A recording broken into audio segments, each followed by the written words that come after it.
একটি fact check, আর সঙ্গে সঙ্গে ছড়িয়ে পড়ল 23 মাস আগের একটি বক্তব্য। ক্ষমতার পালাবদলে বিএনপি ক্ষমতায় থাকায় নিজেদের পিঠ বাঁচাতে সত্য লুকাতে শুরু করেছে বাংলাদেশের শীর্ষ মিডিয়া হাউসগুলো। সম্প্রতি নিজেদের প্রকাশিত সংবাদকেই ভুয়া বলে দাবি করেছে যমুনা টিভি। কারণ নবনির্বাচিত ডেপুটি স্পিকারের বিরুদ্ধে বিষোদাগার উস্কে দিয়েছিল দেশের শীর্ষ এই গণমাধ্যম। রিউমার স্ক্যানারের এক পোস্টে উঠে এসেছে এই তথ্য। ফ্যাক্ট চেকিং ওয়েবসাইটটি সম্প্রতি ভেরিফাইড ফেসবুক পেজে জানায় ব্যারিস্টার কায়সার কামালকে নিয়ে প্রকাশিত ফটোকার্ডটি তারা প্রচার করেনি।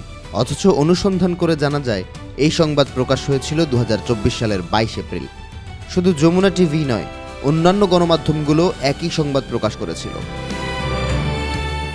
সে সময়ের খবরের কাগজ ঘেটে জানা যায় সুপ্রিম কোর্ট আইনজীবী সমিতির হল রুমে সংবাদ সম্মেলন করেন ব্যারিস্টার মাহবুব উদ্দিন খোকন। বিএনপির এই নেতা অভিযোগ করেন কায়সার কামাল সরকারের এজেন্ট হয়ে বার নির্বাচনে কাজ করেছেন। কায়সার কামালকে অর্বাচীন বালক হিসেবে উল্লেখ করে খোকন বলেন তিনি একজন আত্মস্বীকৃত অপরাধী। নৈতিক স্থলনের কারণে আইনজীবী ফোরামে তার সদস্যপদ থাকা উচিত নয়। আওয়ামী লীগ সরকারের এই এজেন্টকে দল থেকে বহিষ্কার করা উচিত। এ সময় কামালের বিরুদ্ধে পরকীয়ার অভিযোগও তোলেন খোকন। মূলত সে সময় নির্বাচনে জয়ী হয়ে বার সভাপতির দায়িত্ব নেয়া ব্যারিস্টার খোকনকে বাংলাদেশ জাতীয়তাবাদী আইনজীবী ফোরামের সিনিয়র সহসভাপতির পদ থেকে অব্যাহতি দেওয়া হয়। এই ফোরামের মহাসচিব পদে ছিলেন ব্যারিস্টার কায়সার কামাল। আইনজীবী ফোরাম থেকে অব্যাহতি দেওয়ার প্রেক্ষাপটে এই সংবাদ সম্মেলনের আয়োজন করেন তিনি। রাজনৈতিক পরিবারের সন্তান ব্যারিস্টার কায়সার কামাল। তার বাবা ছিলেন ইউনিয়ন পরিষদের চেয়ারম্যান, দাদা ও নানাও ছিলেন জনপ্রতিনিধি। এবারই প্রথমবারের মতো সংসদ সদস্য নির্বাচিত হয়ে পান ভূমি মন্ত্রণালয়ের প্রতিমন্ত্রীর দায়িত্ব, আর বৃহস্পতিবার নির্বাচিত হয়েছেন ডেপুটি স্পিকার।